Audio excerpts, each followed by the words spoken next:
নমস্কার, নিউজ 18 বাংলায় আপনাদের প্রত্যেককে স্বাগত। আমি বিশ্ব মজুমদার। শুরু করছি সোজা সাপটা মেগা ডিবেট। আমরা এমন একটা সময়ে এই বিতর্ক সভা করছি যখন বাঙালির সেরা উৎসব দুর্গাপূজা শুরু হতে কয়েকদিন মাত্র বাকি। মহিষাসুরমর্দিনীর জন্ম লড়াইয়ের মধ্য দিয়েই। বাঙালির ইতিহাসে নানা লড়াইয়ের সাক্ষী তিনি। এককালে এই দুর্গাপুজোকে সামনে রেখে দেশপ্রেমীদের এককাট্টা করতেন নেতাজি সুভাষচন্দ্র বসু। সিমলা ব্যায়াম সমিতি, বাগবাজার সার্বজনীনের মতো পুজোগুলো স্বদেশীর প্রতীক হয়ে দাঁড়িয়েছিল স্বাধীনতার লড়াইয়ের সময়। তারপর দেশ স্বাধীন হয়েছে, দেশের বাইরের শত্রুর সঙ্গে লড়াইও শেষ হয়েছে, প্রতিযোগিতা শুরু হয়েছে দেশের ভিতরে। সেই লড়াইয়ের আঁচও গিয়ে পড়েছে দুর্গাপুজোর গায়ে। আজ তাই কোনো মণ্ডপের দেওয়ালে পরিযায়ী শ্রমিকের মুখ, আবার কোথাও মণ্ডপ সজ্জায় অপারেশন সিঁদুর। উৎসবের আসরে ভোটের দেয়াল লিখন স্পষ্ট।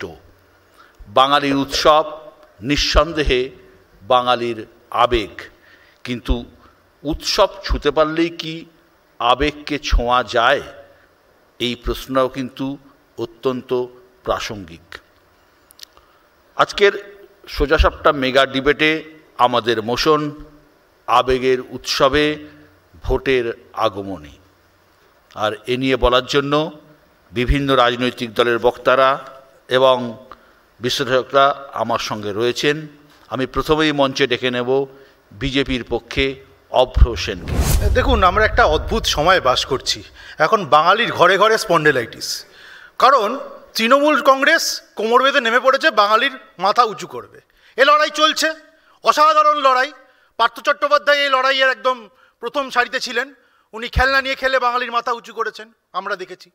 চালচোর বালু চাল চুরি করেছে, আমাদের বাঙালির মাথা উঁচু হয়েছে, সেটা আমরা দেখেছি।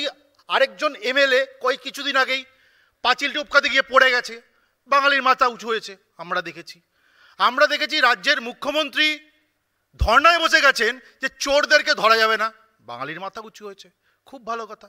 এরকম মাথা উঁচুর প্রসঙ্গ যদি টানতে থাকি তাহলে একের পর এক এক্সাম্পল দেওয়া যাবে। স্পন্ডেলাইসিসে ঘরে ঘরে মানুষ ভুগছে, কোনো অসুবিধা নেই, এরকম চলবে। এবার আবেগের কথা বলছিলেন বিশ্বদা, ঠিকই তো। বাঙালি আবেগ নিয়ে আমরা বলার কে? আমরা তো চারটি, আমরা বিজেপি করি, আমরা বাইরের লোক, আমরা বলবো না। তৃণমূল কংগ্রেস হচ্ছে বাঙালি। তৃণমূল কংগ্রেস একা মৌরুসি পাট্টা নিয়ে রেখেছে যে বাংলার কথা বলবে, বাঙালির কথা বলবে। এই ধরুন আমার পরে কখনো বলতে আসবেন, পার্থদা বলতে আসবেন। পার্থদা একজন সম্মানীয় এমপি। আমি দেখছিলাম পিআরএস ইন্ডিয়াতে ডেটা, পার্থদার অ্যাটেন্ডেন্স হচ্ছে পার্লামেন্টে 16%। এবার আমি বললাম পার্থদা 16% অ্যাটেন্ডেন্স, 100 দিন পার্লামেন্ট হলে পার্থদা 16 দিন যান। তারপরে আমি বুঝতে পারলাম পার্থদা তো আসল বাঙালি।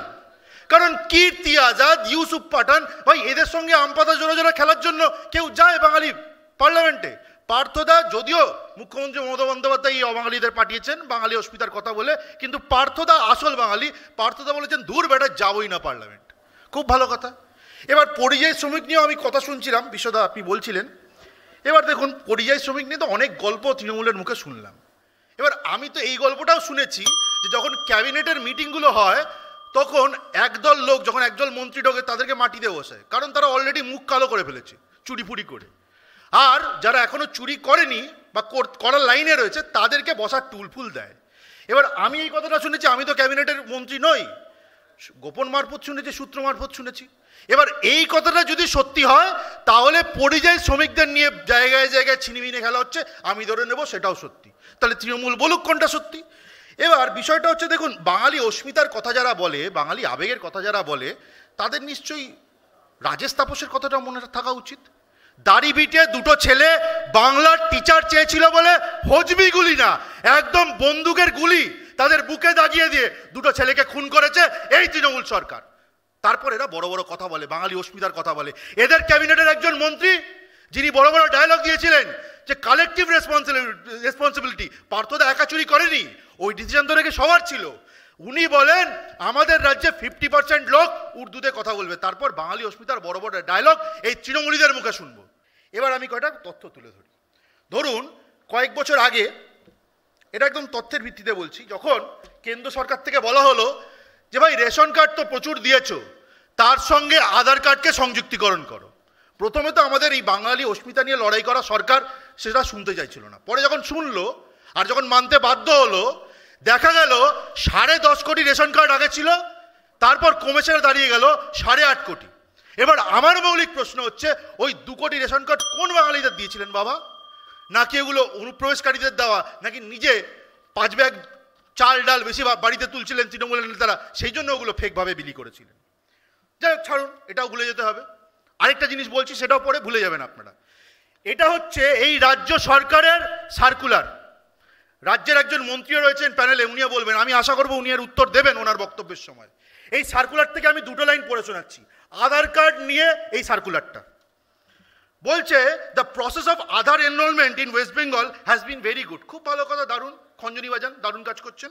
তারপরের লাইনটা শুনুন, বলছে, in the age group of 18+, 105% Aadhaar cards have been issued. মানে এটা বুঝুন, 100 জন যদি 18+ এজের লোক থাকে, এই সরকার সার্কুলার দিয়ে নির্লজ্জের মতো করে বলছে 105টা আধার কার্ডেরা ইস্যু করে। আর দুর্গাপুজো শুনুন, টাকা চড়িয়ে প্রিন্টেড লুঙ্গি পাওয়া যায়, টাকা চড়িয়ে হিন্দুদেরকে মুর্শিদাবাদ মালদায় সব জায়গায় মেরে হিন্দুদেরকে আপনারা কিনতে পারবেন না। প্রত্যেকটা হিন্দু, প্রত্যেকটা বাঙালি জানে এই তৃণমূল কি জিনিস।